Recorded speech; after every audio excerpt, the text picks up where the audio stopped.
إن الحمد لله نحمده ونستعينه ونستغفره ونعوذ بالله من شرور أنفسنا ومن سيئات أعمالنا من يهده الله فلا مضل له ومن يضلل فلا هادي له وأشهد أن لا إله إلا الله وحده لا شريك له وأشهد أن محمدا عبده ورسوله يا أيها الذين آمنوا اتقوا الله حق تقاته ولا تموتن إلا وأنتم مسلمون يا أيها الناس اتقوا ربكم الذي خلقكم من نفس واحدة وخلق منها زوجها وبث منهما رجالا كثيرا ونساء واتقوا الله الذي تساءلون به والأرحام إن الله كان عليكم رقيبا يا أيها الذين آمنوا اتقوا الله وقولوا قولا سديدا يصلح لكم أعمالكم ويغفر لكم ذنوبكم ومن يطع الله ورسوله فقد فاز فوزا عظيما أما بعد فإن خير الحديث كتاب الله وخير الهدي هدي محمد صلى الله عليه وسلم وشر الأمور محدثاتها وكل محدثة بدعة وكل بدعة ضلالة وكل ضلالة في النار. أعوذ بالله السميع العليم من الشيطان الرجيم من همزه ونفخه ونفثه بسم الله الرحمن الرحيم والله جعل لكم من بيوتكم سكنا وقال النبي صلى الله عليه وسلم ألا كلكم راع وكلكم مسؤول عن رعيته. تمام قسم کی تعریف اللہ رب العالمین کے ہدایت کے سوا جو بڑا مہربان اور رحمان والا بعد بے شمار اور انبیاء درود و سلام کا خطبہ آخری نبی حضرت محمد مصطفیٰ صلی اللہ علیہ وسلم. اللہ رب العالمین نے اس دنیا کے اندر ہم اور آپ کو پیدا کیا اور پیدا کرنے کے بعد ہماری ضرورت کی تمام چیزوں کو مہیا کر. آپ اگر سب سے پہلے انسان حضرت آدم علیہ السلام کو تخلیق دیکھیں، ان کے بعد اللہ رب العالمین نے مالی حضرت حوا علیہ السلام کو پیدا کیا. انہی دونوں کے ذریعے سے اللہ رب العالمین کوئی انسانی کوئی دنیا کا اللہ رب العالمین کا ہم اس پر شکر ادا کرتے ہیں کہ اللہ رب العالمین نے ہمیں انسان بنانے کے بعد ہمیں اسلام جیسی عظیم نعمت سے مالا مال کیا اور اس کے بعد اللہ رب العالمین نے ہمارے اوپر نعمتوں کی انتہا کر دی. ہمیں صحت، تندرستی، کاروبار، گھر، دولت، روزی، تمام چیزیں، عقل و شعور اللہ رب العالمین، یہ اللہ رب العالمین کی بہت بڑی نعمتیں ہیں. لیکن انہی نعمتوں میں سے گھر کا ہونا بھی بہت بڑی نعمت. اور آج کا جو میرا موضوع جس پر میں خطاب کروں گا وہ ہے گھر. اس میں دو ہے، ایک ہے پرسکون اور ایک ہے گھر.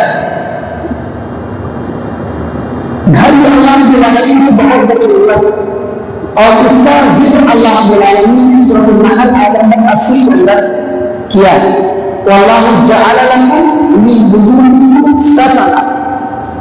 میرا جو موضوع ہے وہ ہے سکون ہے، اور اللہ رب العالمین کی اسی آیت میں مفہوم ہے کہ اور اللہ رب العالمین تمہارے لیے گھر بنایا جو باعث سکون آرام دہ ہے، آرام کرنے کے قابل ہے۔ آپ اگر دیکھیں اپنی معاشرے اور سماج میں زندگی سے متعلق بہت سارے ایسے کام ہیں جو ہمارے گھر سے ہی پیدا ہوتے ہیں اور گھر سے ہی شروع ہوتے ہیں اور گھر میں ہی بڑا اچھے رکھتے ہیں۔ آپ دیکھ لیجیے شادی بیاہ،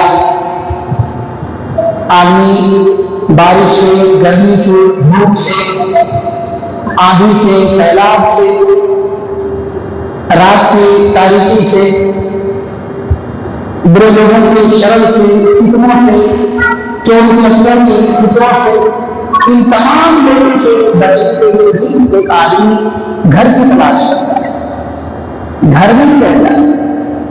تو یہ گھر اللہ رب العالمین کی جگہ بڑی نعمت ہے۔ اس نعمت کا اندازہ آپ اس بات سے لگا سکتے ہیں جب آپ اپنی حقیقی گھر کو، اپنی پیدائشی گھر کو چھوڑ کر کہیں دور سفر پر جاتے ہیں، کہیں دور جاتے ہیں کاروبار کے لیے، نوکری کے لیے، تب آپ کو سمجھ میں آتا ہے کہ اصل گھر کا سکون کیا ہے۔ آپ کو سکون اور وہ سکون گھر کا احساس کچھ اور زیادہ ہوتا ہے جب آپ کسی ریلوے اسٹیشن پر یا بس اسٹیشن پر انتظار کر رہے ہیں کسی گاڑی کا، کسی بس کا، کسی ٹرین کا، آپ اکیلے ہوں، گھنٹوں بھر آپ بیٹھے ہوں، لوگوں کو دیکھ رہے ہوں کہ لوگ فٹ پاتھ پر، فرش پر ایسے ہی پڑے ہوئے، کبھی آپ گاڑی میں بیٹھ کر گزرتے ہوئے رات کے سناٹے میں کار کے، گاڑی کے شیشے سے آپ دیکھتے ہیں کتنے ایسے لوگ فٹ پاتھ پر، روڈ کے کنارے پڑے ہوئے۔ تب آپ جب گھر آتے ہیں اور گھر دروازہ کھول کر اپنی جگہوں میں اپنے بستر پر جا کر سوتے ہیں، تب آپ کو کہیں نہ کہیں یہ احساس ہوتا ہوگا کہ اللہ رب العالمین کا لاکھ لاکھ شکر ہے کہ میرے پاس گھر ہے، میرے پاس کمرہ ہے، میرے پاس بستر ہے، بیڈ ہے، جن پر آج میں آرام سے سو رہا ہوں، بیٹھ رہا ہوں، آ جا رہا ہوں۔ تو اللہ رب العالمین کی بہت بڑی بے شبہ انعام اور اکرام ہے کہ ہمارے پاس گھر موجود ہے۔ اسلاف کی زندگی آپ دیکھیں، صحابہ کرام کی زندگی آپ دیکھیں تو آپ کو اندازہ ہوگا، معلوم ہوگا کہ کئی ایسے صحابہ کرام ہوتے تھے جو چمڑے کے سے تمبو بناتے تھے، گھر بناتے تھے، یا کھجور کے پتوں سے گھر بناتے تھے، اور اس سے بارش ہوتی تو اس کی وجہ سے بارش کے قطرے گھر میں بھی داخل ہو جائے۔ آج الحمدللہ جیسے ہی کوئی بات ہوتی ہے اپنے گھروں میں بیٹھ جاتے ہیں، کوئی حادثہ ہوتا ہے، کوئی بات ہوتی ہے، بارش ہوتی ہے، گھر میں آ کر بیٹھ جاتے ہیں۔ شکر انتظام ہر چیز کا، تو یہ سب اللہ رب العالمین کی بہت بڑی نعمت ہے۔ اس پر بھی ہمیں بہت بہت شکر گزار ہونا چاہیے اس اللہ رب العالمین کا جس سے ہم کو ان تمام نعمتوں سے نواز رکھا ہے۔ گھروں کی اصلاح کے لیے جب ہم کو معلوم ہو گیا کہ یہ گھر اللہ رب العالمین کی بہت بڑی نعمت ہے، اس کی ناقدری نہیں کرنا، اس کی اہمیت کو ہمیں ضائع نہیں ہونے دینا، تب ہمیں معلوم ہونا چاہیے کہ اس گھر کو پرفیکٹ بنانے کے لیے، پرسکون بنانے کے لیے، چین اور سکون کے ساتھ رہنے کے لیے کس چیز کی ضرورت ہے۔ اگر میں آپ سے سوال کروں کہ کیا بہت بڑا بڑا کمرہ ہو، گھر میں رہنے کے لیے ساری چیزیں میسر ہوں، سب کچھ ہو، کیا اس چیز کا نام سکون ہے؟ آپ بے شک یہی کہتے کہ نہیں، اس چیز کا نام سکون نہیں۔ کیا میں آپ سے یہ کہوں، یہ سوال کروں کہ آپ کے گھر میں اچھا بیڈ روم ہے، اچھا ہال ہے، پانی کا سویدھا، لائٹ کا سویدھا، یہ سب کچھ ہے، تو کیا اس کا نام سکون ہے؟ آپ ایک لینے کے لیے کہہ دیں کہ ہاں یہ سب آرام دہ ہے، یہ سب فائدہ ہے، یہ سب سے کیا ہے اچھا لگتا ہے، پریشانی نہیں، لیکن دوسری طرف کہیں نہ کہیں آپ کہیں گے کہ ان ساری چیزوں سے سکون تو نہیں مل سکتا، تو پھر سکون کیسے ملے گا؟ معلوم ہوا کہ اصل سکون چیزوں کا میسر ہو جانا نہیں، اصل چیز ہے اپنی جسم کے اندر موجود دل کا پرسکون ہونا، ہمارے اعمال کا صحیح ہو جانا۔ آپ دیکھیں گے کتنے ایسے عالیشان دیکھنے میں ماشاء اللہ کیا گھر ہے، لیکن آپ اس گھر کی رونق دیکھ نہیں پائیں، آپ کو اس گھر کی ویرانی معلوم ہوگی جب آپ اس گھر کے باہر گزر رہے ہیں۔ کتنے ایسے گھر ہیں جن پر تالے لگے ہوئے ہیں ان گھر کے رہنے والے لوگوں کے برے اعمال کی وجہ سے، کتنے ایسی اونچی بلڈنگیں ہیں، محلے ہیں، عالیشان عمارتیں ہیں کہ ان میں رہنے والے لوگوں نے اس گھر کو ویران کر دیا اپنے کرتوت کی وجہ سے، اپنے عمل کی وجہ سے۔ کتنے ایسے لوگوں کو آپ بھی جانتے ہوں گے کہ فلاں بیٹا ایسا ہے، فلاں کی اولاد ایسی ہے، اس کی وجہ سے کوئی بھی شخص اس کے گھر آنا جانا نہیں چاہتا، کوئی شخص اس کے گھر سے تعلق رکھنا نہیں چاہتا۔ کیوں؟ کیونکہ ان کے گھر میں کیا ہے؟ اخلاق اچھی نہیں، گھر والوں کی تربیت اچھی نہیں۔ معلوم ہوا کہ پرسکون گھر کا ہونا، گھر میں موجود رکھی چیزیں اور تمام چیزوں کے میسر ہونے کا نام نہیں ہے، بلکہ اس گھر میں رہنے والوں کے دلوں کا صحیح ہو جانا اور ان کے اعمال کا صحیح ہو جانا، اصل میں اسی چیز کا نام پرسکون ہے۔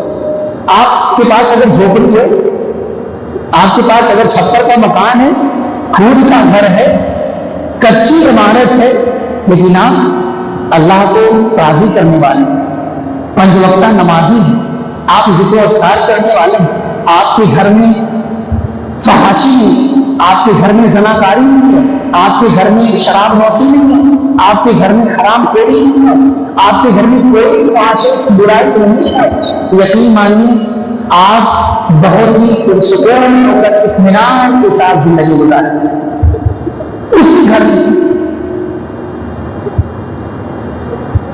وہ جن کے گھر میں دیے تک نہیں جلانے کو، کسی شاعر نے کہا تھا کہ وہ جن کے گھر میں دیے تک نہیں جلانے کو، یہ چاند صرف انہیں کے لیے نکلتا ہے، یہ چاند صرف انہیں کے لیے نکلتا ہے۔ تو چیزوں کا میسر ہو جانا، اس کا نام سکون نہیں ہے، ہمارے دلوں کا صحیح ہو جانا، اعمال کا صحیح ہو جانا، اس کا نام سکون ہے۔ اب ہم آگے بڑھتے ہیں اپنے خطبے کی طرف، اپنے موضوع کی طرف، کہ گھر کو بہتر بنانا یا گھر میں موجود لوگوں کو بہتر بنانا یہ کیسے ممکن ہوگا؟ ہم اپنے گھر کو کیسے پرسکون بنائیں گے، اعمال کو صحیح کریں، اور اس کی ذمہ داری سب سے پہلے کس کی ہے؟ کن لوگوں کی؟ تو اس کا جواب ہے جو بھی گھر کے گارجین، ذمہ دار ہیں، نگراں ہیں، ان کی ذمہ داری ہے کہ وہ گھروں کی اصلاح کریں، اپنے گھر کی اصلاح کریں۔ اسی لیے میں سب سے پہلے چند شرائط یا چند باتیں کہوں گا گھر کے ذمہ داروں کے تعلق سے۔ اب یہاں ذمہ دار کا لفظ استعمال کر رہا ہوں تو اس کا مطلب یہ نہیں ہے کہ اس میں صرف مرد شامل، یا اس کا مطلب یہ نہیں ہے کہ اس میں صرف عورتیں شامل ہیں، دونوں لوگ شامل ہیں، شوہر بھی شامل ہے، بیوی بھی شامل ہے، اور آج کے معاشرے میں سب سے زیادہ عورت شامل ہے، کیونکہ شوہر باہر رہتا ہے، صبح آفس چلا جاتا ہے، کام پہ چلا جاتا ہے، اب گھر میں زیادہ وقت کون رہتا ہے؟ عورت رہتی ہے۔ شوہر کس کے سہارے پر، کس کے بھروسے پر گھر کو چھوڑ کر جاتا ہے؟ کس کے ہاتھ میں چابی دے کر جاتا ہے؟ کس کے بھروسے پر اپنی بچوں کو، اپنی ماں کو، اپنے بہنوں کو، اپنے بھائیوں کو، اپنے بیٹوں کو چھوڑ کر جاتا ہے؟ بیوی کے بھروسے پر۔ تو اب زیادہ ذمہ دار آج کے معاشرے میں کون؟ ایک عورت، بیوی، لیکن شوہر اور بیوی ان دونوں کی ذمہ داری ہے کہ گھر کو پرسکون کیسے بنائیں۔ تو سب سے پہلے گھر کے گارجن اور ذمہ دار کی یہ ذمہ داری ہے کہ وہ سب سے پہلے اپنے آپ کو اسلامی تعلیمات سے قرآن اور احادیث سے آراستہ و پیراستہ کریں۔ سب سے پہلے وہ خود اپنی آپ کی اصلاح کریں۔ سب سے پہلے وہ خود کتاب و سنت کے مطابق اپنی زندگی کو گزارنا شروع کریں۔ ایک اگر شوہر گھر کا ذمہ دار ہے، بیوی گھر کے ذمہ دار ہے، یا بڑا بزرگ کوئی ہے وہ گھر کا ذمہ دار ہے، تو سب سے پہلے اس گھر کے بڑے کی ذمہ داری ہے کہ اس کا جو عمل ہے، اس کی جو حرکتیں ہیں، اس کا اٹھنا بیٹھنا، کھانا پینا، سونا جاگنا، چلنا پھرنا، بولنا، ایک دوسرے سے لین دین معاملہ، یہ سب کیسا ہو؟ اسلامی تعلیمات کے مطابق، قرآن اور احادیث کے مطابق۔ کیونکہ اس کے بعد جو اس کے آگے نسلیں ہیں نا، اس کے بیٹے، بیٹوں کے بیٹے، پوتے پر پوتے، یہ ساری چیزیں، یہ سارے لوگ کس کے ماتحت ہیں؟ آپ کے ماتحت۔ اگر آپ ذمہ دار ہیں تو آپ کے ماتحت ہیں، آپ کو وہ فالو کریں گے، آپ کو وہ دیکھیں گے۔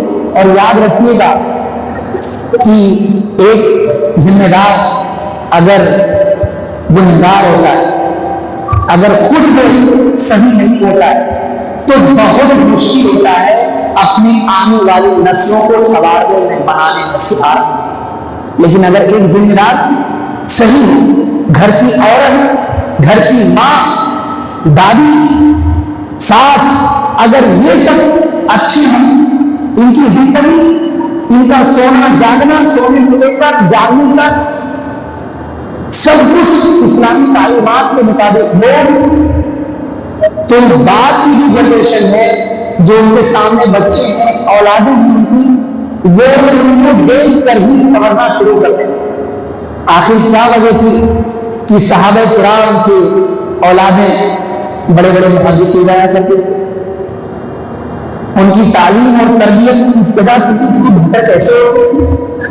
کتنے ایسے اسلاف آپ نے دیکھے ہوں گے، واقعات سنے ہوں گے کہ بچپن میں بھی 8 سال میں، 6 سال میں، 9 سال میں، 12 سال میں قرآن یاد کر لیا، حفظ کر لیا۔ 15-20 سال ہوتے ہوتے علوم، احکام اور مسائل ان سب کی جانکاری ہوتی۔ کیوں؟ کیونکہ ان کی جو ماں باپ ہوتے تھے، ان کے جو گارجن ہوتے تھے، وہ اس لیے نہیں پڑھا کرتے تھے کہ یہ پہلے مجھے کمائے گا، کھلائے گا، یہ میری طاقت ہے، یہ میرے جنازے کا کندھا دینے والا تیار ہو گیا۔ نہیں، یہ میری وراثت ہے اور میرے دیکھنے کی وراثت ہے، یہ آخرت میں مجھے فائدہ پہنچائے، کل قیامت کے دن یہ کھڑا ہو سکے، اس کے آواز مجھے فائدہ پہنچائے۔ اس لیے ابتدا سے ہی اپنے بچوں کو تعلیم دلایا ہے۔ تو قرآن میں بھی لکھا ہے سب سے پہلے کیا تھا؟ ایسے نہیں تھا کہ آپ ذمہ دار ہیں تو آپ گھر والوں کو دیکھو کہ وہ غلط نہ کرے، وہ برائی نہ کرے، بلکہ کیا تھا؟ اپنے آپ کو پہلا لفظ کیا استعمال کیا قرآن؟ اپنے آپ کو بچائیں۔ بعد میں کہا وَأَهْلِكُمْ اور اہل عیال۔ معلوم کا ہوا کہ جو گھر کا ذمہ دار ہے، چاہے وہ مرد ہے یا عورت، ساس ہے یا سسر ہے یا دادا دادی ہے، جو کوئی ہے ذمہ دار گھر کا، جس کے نگرانی میں وہ گھر چل رہا ہے، اس کی ذمہ داری ہے کہ وہ اپنی زندگی کو، اپنی بود و باش کو، اپنی نشست و برخاست کو، اپنا سب کچھ اسلام کے سانچے میں ڈالے۔ آج آپ دیکھیں گے جو ہمارا گھر پرسکون نہیں ہے، گھروں میں لڑائیاں ہوا کرتی ہیں، نحوست اور بے برکتی ہوتی ہے، کھانے سے بھی برکت اٹھ جاتا ہے، رزق سے بھی برکت اٹھ جاتا ہے۔ اس کی وجہ اکثر وہی ہوتی ہے ہمارے گھر کے جو گارجن ہوتے ہیں، ذمہ دار، وہ صحیح نہیں ہوتے۔ بہت سارے لوگ الگ اعلان میں کرتے ہیں، دیکھو میرا کام ہے راشن غلہ اکٹھا کر دینا، باقی تم لوگ کیا کر رہے ہو مجھ سے نہیں ہوتا۔ کئی سارے ذمہ دار کے نیچے ہم لوگوں نے سنا دیا، میرا کام بھائی گھر کا خرچہ دے دینا، تم عورتیں ہو کوئی جانو، وہ اپنا معاملہ خود ہی دے دو۔ یعنی وہ راشن دے کر گھر کا خرچ لے کر الگ ہو جائے. یہاں ایسے چھٹکارا نہیں لگا, ایسے آپ نہیں بچ سکتے. گھر کے ذمہ دار کے اوپر دوسرا جو شرط ہے, دوسری جو ذمہ داری ہے وہ یہی کہ اپنے گھر والوں پر کڑی نظر رکھے, اپنے گھر والوں پر کڑی نظر رکھے, کیونکہ وہ گھر کا ذمہ دار ہے. اور ذمہ داری صرف راشن غلہ گھر کا خرچ دینے کا نام نہیں ہے. آپ کے گھر میں کون لوگ رہتے ہیں, کیسے رہتے ہیں, کیا کرتے ہیں, کیا نہیں کرتے ہیں, یہ سب کچھ آپ کو جاننا بے حد ضروری ہے. حدیث ہے, اللہ کے رسول صلی اللہ علیہ وسلم کی حدیث ہے کہ کل قیامت کے دن اللہ رب العالمین ہر ذمہ دار سے اس کی ذمہ داری کے بارے میں سوال کرے کہ جو ذمہ داری میں نے تم کو دی تھی اس کو تم نے ضائع کر دیا یا اس کی حفاظت کی. یہاں تک کہ گھر کے آدمی سے بھی پوچھے گا اللہ رب العالمین کہ تم گھر کے بڑے تھے, گھر کے ذمہ دار تھے, تمہارے ناک کے نیچے بڑا بڑا کام ہو رہا تھا, تم نے اس کی پرواہ نہیں کی, تم نے اس کا خیال کیوں نہیں کیا, تم نے اپنی ذمہ داری کا خیال نہیں کیا. اور بہت مشہور حدیث ہے, اس کے الفاظ, اس کے کلمات یاد کر لیجیے, کلکم راع وکلکم مسئول عن رعیتہ. تم میں سے ہر شخص صرف گھر کا ذمہ دار نہیں, نیکی کو عام کرنے کے اعتبار سے, ایک دوسرے کو سدھارنے اور سنوارنے کے اعتبار سے, ایک دوسرے کو اچھائی کی تعلیم دینے کے اعتبار سے ہر شخص ذمہ دار ہے. اور ہر شخص سے اس کی ذمہ داری کے بارے میں پوچھا جائے گا. آگے حدیث کیا ہے, الامام الذی علی الناس, اس امام سے بھی پوچھا جائے گا جو لوگوں کا امام ہوتا ہے, حاکم ہوتا ہے, اس سے بھی اس کی ذمہ داری کے بارے میں پوچھا جائے گا. وہ مرد جو گھر کا ذمہ دار ہوتا ہے اس سے بھی اس کی ذمہ داری کے بارے میں پوچھا جائے گا. وہ عورت جو اپنے شوہر کے مال کی حفاظت کرنے والی ہوتی ہے, ذمہ دار ہوتی ہے, اور بچوں کی حفاظت کرنے والی ہوتی ہے, اس سے بھی اس کے بارے میں پوچھا جائے گا. آج عورتیں بہت ہی پلو اٹھا دیتی, صاف کر دیتی, تمہارا بیٹا ہے تم جانو, ہم تو نہیں چاہ رہے تھے کہ 2 سے زیادہ چاہ, تم ہی پریشان تھے, اب اتنے سارے بچے ہو گئے, اب تم خیال کرو. حدیث کیا کہتا ہے کہ شوہر کے مال کی ذمہ داری, شوہر کے بچوں کی تربیت کی ذمہ داری ایک ماں کی ہے. آپ ایسے نہیں بچ سکتے. آپ سے بھی پوچھا جائے گا کہ آپ نے اپنی ذمہ داری کتنی ادا کی. آپ ذمہ دار تھی, آپ ماں تھی, آپ کی لڑکی, آپ کی بیٹی کیا کر رہی ہے. سنڈے کے دن میں دیکھتا ہوں کتنی ایسی لڑکیاں 14 سال 15 سال اپنی کزن کے ساتھ, چچا زاد کے ساتھ, خالہ زاد کے ساتھ پارکوں میں جاتی, پیچھے بیٹھ کر کسی سے کسی ملا کر, اور باپ اور ماں آرام کے ساتھ بیٹھی. آپ لوگ بھی دیکھ سکتے ہیں, لیکن جب آپ کے آنکھیں صاف ہو, دل صاف ہو, تب آپ کو نظر آئے گا یہ ساری چیزیں. تب آپ کو معاشرے میں موجود برائیاں نظر آئیں گی کہ ہماری بیٹی کس کے ساتھ جا رہی ہے, کس کے ساتھ نہیں جا رہی ہے, ہماری بیٹی کا کس سے یارانہ ہے, کس سے یارانہ نہیں ہے, کس سے دوستی ہے, کس سے دوستی نہیں ہے. یہ سب کچھ آپ کو دیکھنا ہے, یہ سب کچھ آپ کی ذمہ داری ہے. اپنی بچوں پر کڑی نظر رکھنی ہے. آپ کے گھر کا اگر غلام ہے, غلام, نوکر, خادم, تو اس خادم سے بھی کل قیامت میں پوچھا جائے گا کہ تم اپنے مالک کے مال کے ذمہ دار کو, تم کو بنایا گیا تھا, تمہیں سونپا گیا تھا, تم نے اس ذمہ داری کو ادا کیا یا نہیں کیا. سب سے پوچھا جائے کل قیامت میں. تو جو گھر کے ذمہ دار ہی گزرا ہے, ماں ہے, باپ ہے, شوہر ہے, بیوی ہے, اس بارے میں حساس ہوگی.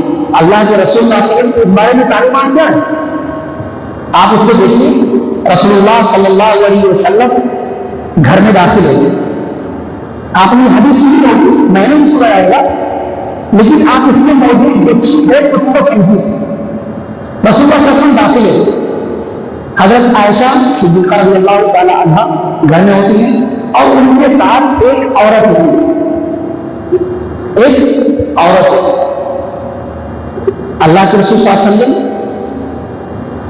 نیک, اشرف, سب سے باعزت, رسولوں کے سردار, نبیوں کے سردار, تقویٰ اور طہارت کے سب سے اونچے مقام پر فائز، سب سے بڑے بڑیوں کے سردار. اب یہ جملہ میں کیوں کہہ رہا ہوں، اس کو بول دیجیے گا. یہ سب ہونے کے باوجود کہ رسول اللہ صلی اللہ علیہ وسلم مائی عائشہ صدیقہ رضی اللہ تعالیٰ عنہ سے پوچھتے ہیں کہ یہ عورت کون ہے. ہمارے یہاں کیا ہوگا، عورت ہے بھائی، آئی ہوگی کسی کام سے، محلے کی ہوگی کوئی پڑوسن، ہوگی کوئی پرانی دوست. ہم کیا جائیں، مرد لوگ اس میں پوچھ لیں، یہی کہہ کر ہم بھول جاتے ہیں نا.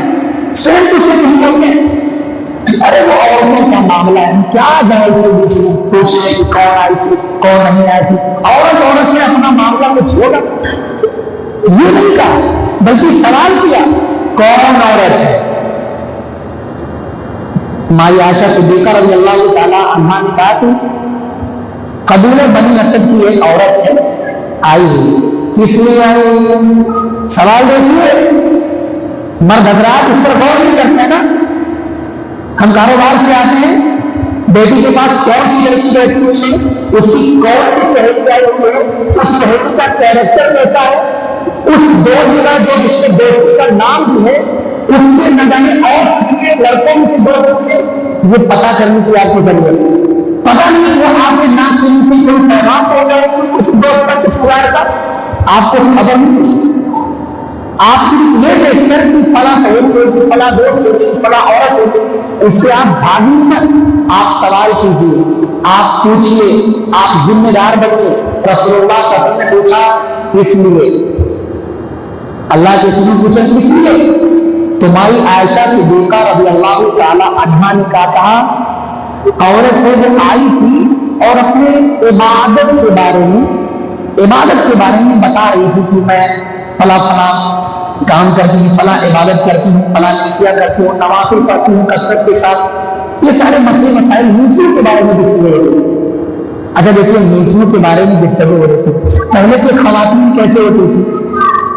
گھر آتی تھی تو اپنی عبادتوں کے بارے میں گفتگو کرتی تھی. غور کیجیے، جو نیچے بیٹھ پڑتے. آج کل کی عورتیں آتی ہیں تو معاشرے میں کیا چل رہا ہے، پڑوسوں میں کیا ہو رہا ہے، آپ کے محلے میں کیا ہوا، اس کے بارے میں گفتگو کرتی ہے. گھر کے دروازوں پر بیٹھ کر آمنے سامنے کون جا رہا ہے، کون آ رہا ہے، کون کیا لے کر آ رہا ہے، کون کیا لے کر جا رہا ہے، اس پر ٹپڑی اور کمنٹ کرتے رہتے، اس کو دیکھتے رہتے. ہمارے یہاں الٹا ہے.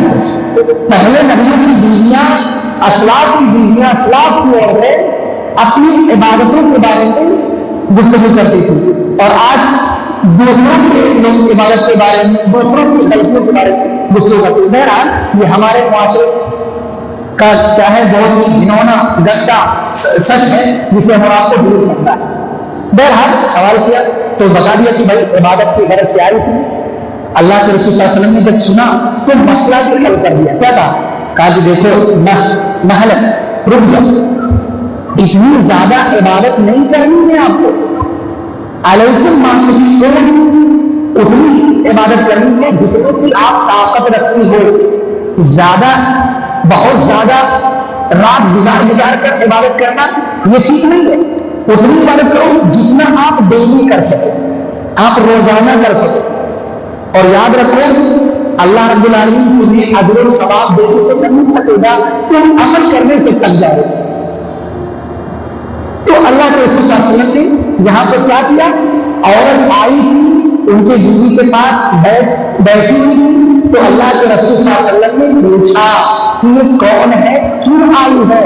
ایسے ہی گھر کے جو ذمہ دار ہیں اگر چاہتے ہیں کہ اپنے گھر کو پرسکون بنائیں، آپ کے گھر میں خیر و برکت کا منصوب ہے، آپ کے گھر میں آپ کے غلطوں پر، آپ کے رزق پر، آپ کے مال پر برکت نازل ہے، تو اپنے گھر کی اصلاح کیجیے، اپنے بیویوں کی، اپنے بچوں کی اصلاح کیجیے، ان سے ملنے جلنے والی عورتوں کے بارے میں معلوم کہ وہ کون ہے. اور یاد رکھیں اللہ کے رسول صلی اللہ علیہ وسلم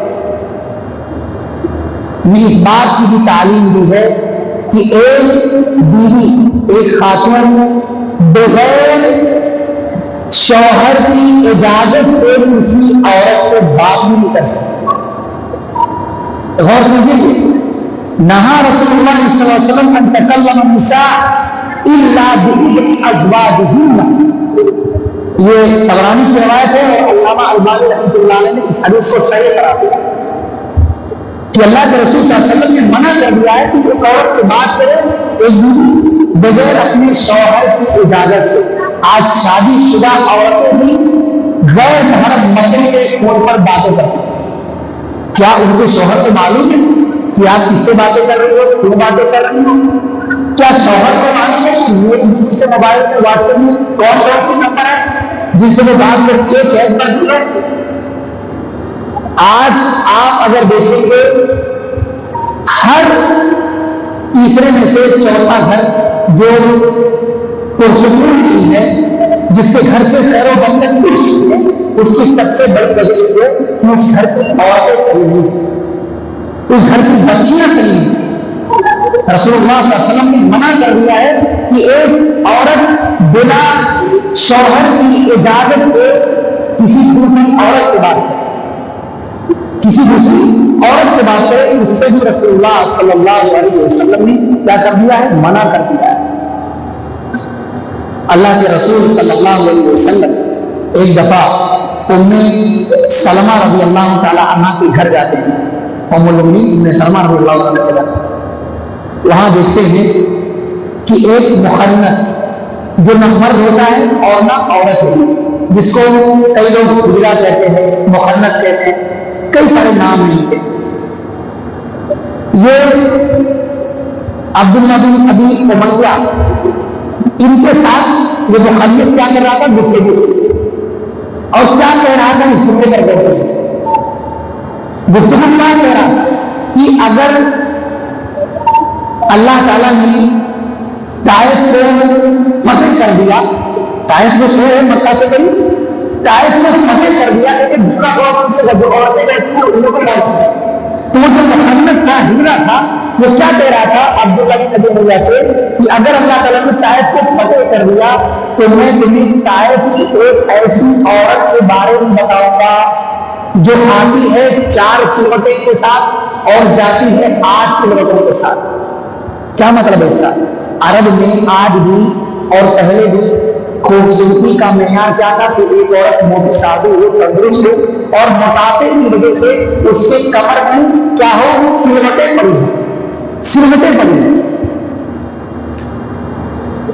تو عورت کے بارے میں پتہ دے رہا تھا، ایک عورت کے بارے میں دوسرے مرد کو بھی خبر کرنا کہ فلاں عورت ایسی ہے، فلاں عورت ایسی ہے. رسول اللہ صلی اللہ علیہ وسلم نے کیا فرمایا